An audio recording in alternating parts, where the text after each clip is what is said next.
Friends, क्या दुनिया भर में एक्सीडेंट्स सिर्फ ओवर स्पीडिंग या ड्रंकन ड्राइविंग की वजह से होते हैं? मैं doctor Sumit Shrivastava, life bliss, इस वीडियो में आपको बताऊंगा कुछ स्पेसिफिक हेल्थ कंडीशंस के बारे में जिनकी वजह से रोड ट्रैफिक एक्सीडेंट्स हो सकते हैं। WHO के कुछ स्टैटिस्टिक्स एकदम अलार्मिंग हैं। उनकी रिपोर्ट के हिसाब से दुनिया भर में हर साल 13 लाख से ज़्यादा लोगों की मौत एक्सीडेंट की वजह से होती है और इंडिया में ये फिगर है ऑलमोस्ट क्लोज टू 1.5 लाख।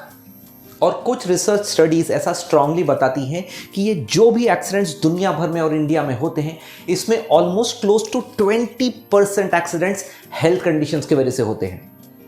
दुनिया भर में सर्वे ऐसा बताते हैं कि जो भी एक्सीडेंट्स होते हैं उनके कॉमनली क्या कारण होते हैं। ओवर स्पीडिंग, ड्राइवर का डिस्ट्रैक्ट होना, ड्रंकन ड्राइविंग होना, रेड सिग्नल का जंप करना, रॉन्ग लेन से ओवरटेक करना और सेफ्टी गियर्स का यूज नहीं करना जैसे कि हेलमेट और सीट बेल्ट्स।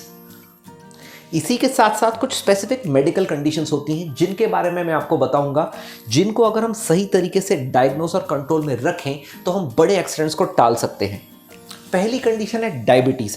डायबिटीज़ के वो पेशेंट्स जो हाइपोग्लाइसीमिया के शिकार होते हैं और बदनसीबी से ये कंडीशन अगर ड्राइविंग के टाइम पे हो गई तो पेशेंट एक बड़े एक्सीडेंट में फंस सकते हैं।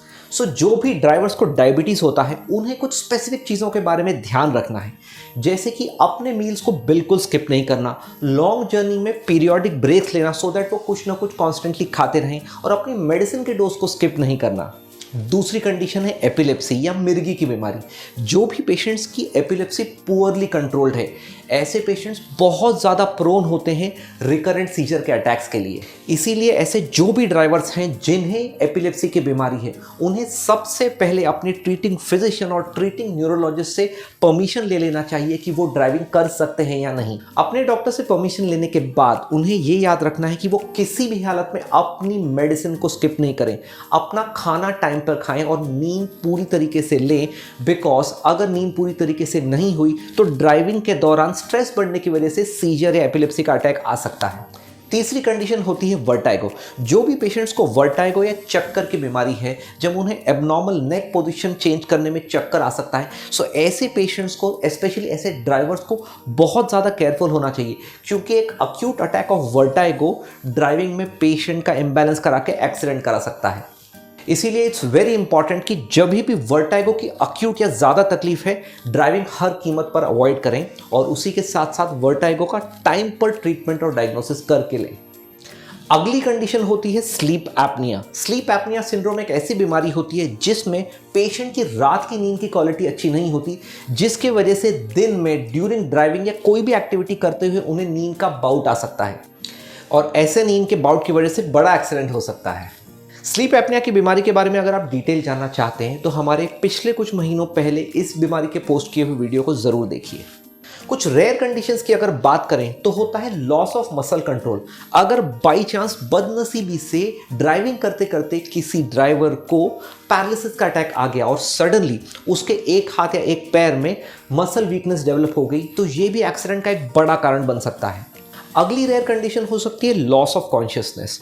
कुछ हार्ट या ब्रेन रिलेटेड कंडीशंस जैसे कि हार्ट अटैक या पैरालिसिस अटैक अगर बाई चांस ड्राइविंग के टाइम पेशेंट को आ जाए तो सडनली ब्रेन के किसी एरिया को खून कम जाने की वजह से पेशेंट का ड्राइविंग पे कंट्रोल जा सकता है, जिसकी वजह से एक्सीडेंट हो सकता है।